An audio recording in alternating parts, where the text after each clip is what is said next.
Well, good morning. Good morning and welcome to rural Egypt. And welcome to another Egyptian vlog. And a day in my life in rural Egypt. I did show you some parts last year. You will find that video up here from Egypt. I managed to film a little and talk a little. We are back in the same village a year and some months later, and this time I want to talk more in depth about some stuff, about some things here, explain how things work. It's not very easy to film here at all. I don't even know how I managed last time. This is rural Egypt, and I'm probably the only foreigner in this village, in this little town.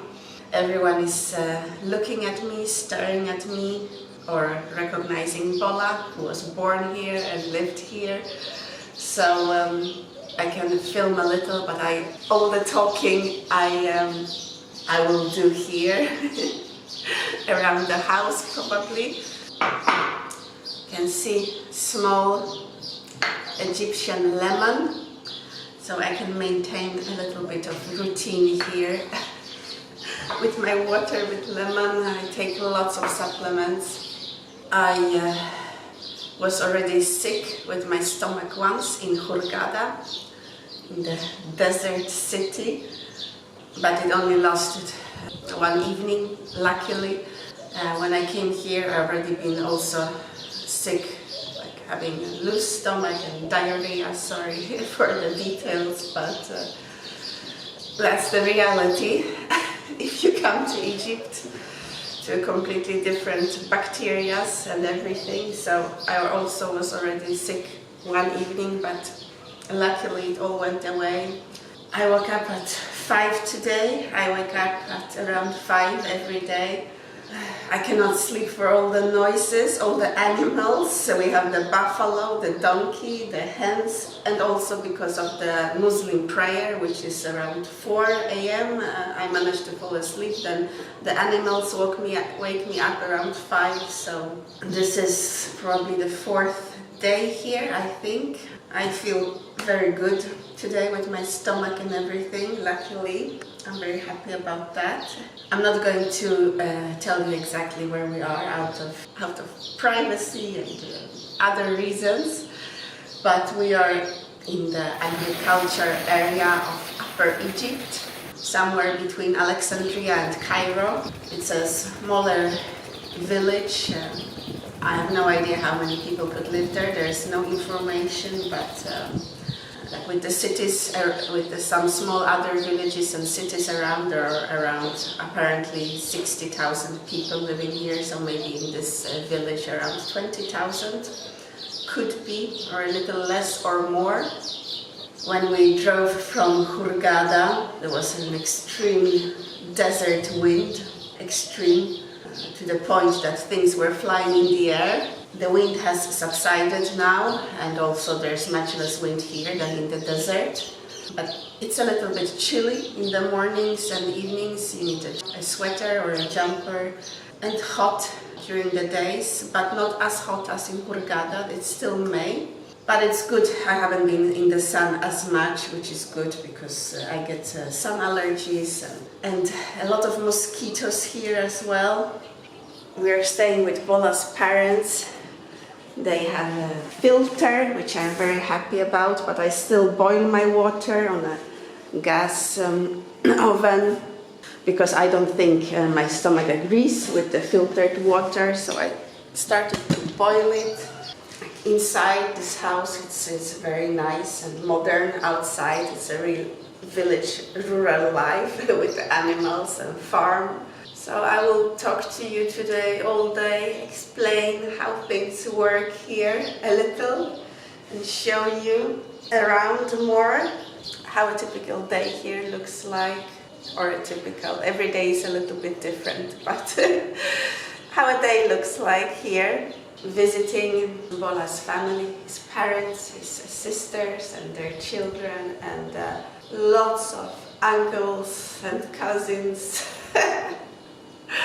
Cultural shock for sure. Not as huge a shock as it was last year, but still a shock.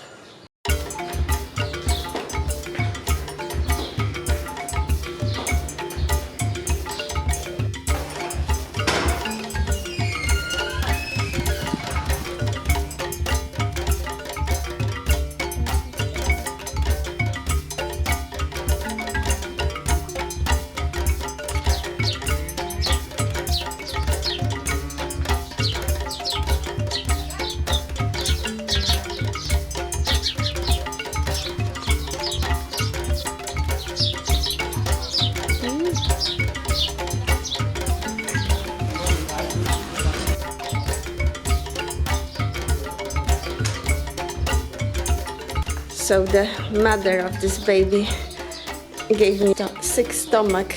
I drank 1 sip of a buffalo milk.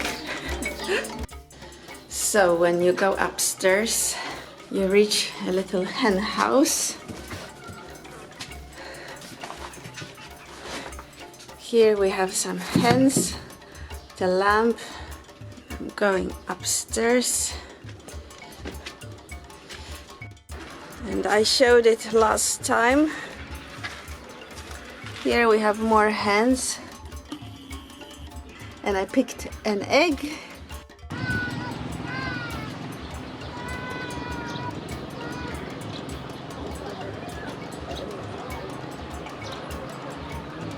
And this whole floor, which could be a 3rd floor of the house, it's like an open chicken and hen house with lots of hen poo,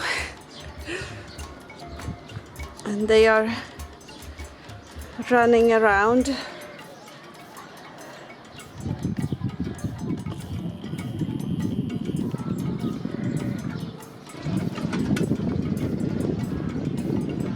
The fields.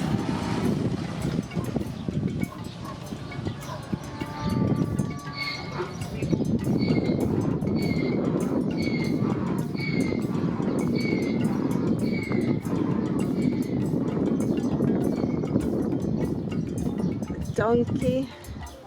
It's as if the time stands still. And all the cocks are here. And you can hear them every morning waking up.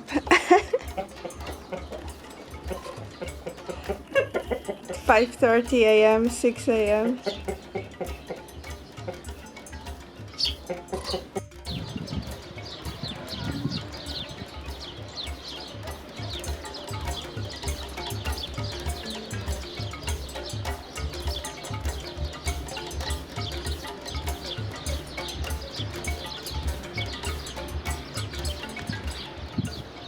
Bola actually went to one of these schools. So it's much later. We had dinner, which I didn't show you, but the whole family was here, so I cannot and don't want to film. And I want to show you some Arabic sweets. See, they are very fatty, very sugary. Here is paspusa, which is a traditional Egyptian cake. There were a few more others. So I wanted to come on and talk a little bit more. So in this village that Bola grew up in, he has lots of cousins and uncles, and when you walk on the street, everyone recognizes him, and you have to greet everyone. We visit every day some relatives of ours. I obviously speak very little Arabic, but I know some basic and I understand some basics. But it's exhausting for sure for everyone involved at those visits. But people are very, very kind here, very welcoming. It's a part of my family, even though it's only the 2nd time in my life that I've met them. A year ago we were here for the first time, since we got married. I did meet Bola's parents when they came to Poland for our wedding, but apart from that, a year ago was the first time to see his sisters and their families and all the other relatives. And now it's the second time in my life. In this village live both Muslims and Christians.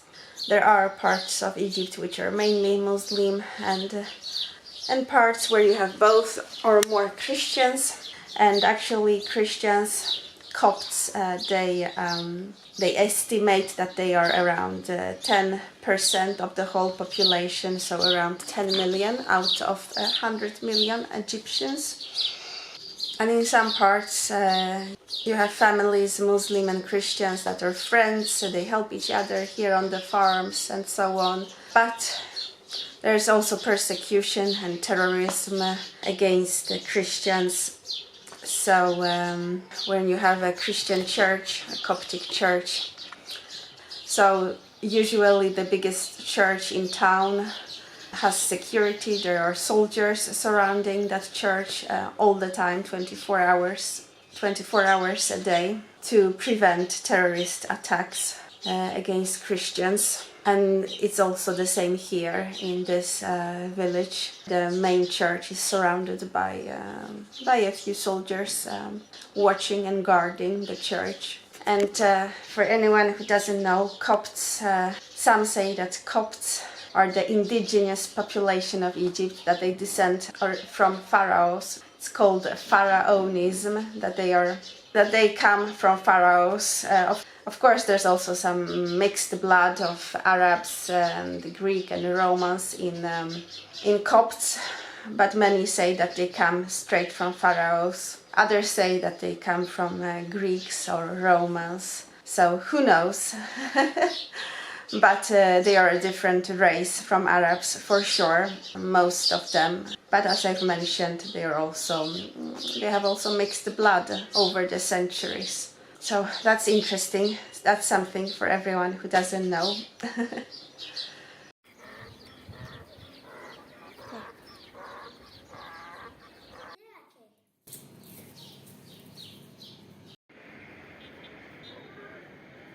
So the day ends here.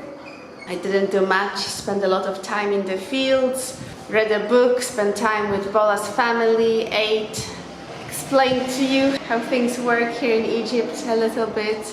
It's chilly now. You can hear the background soundtrack.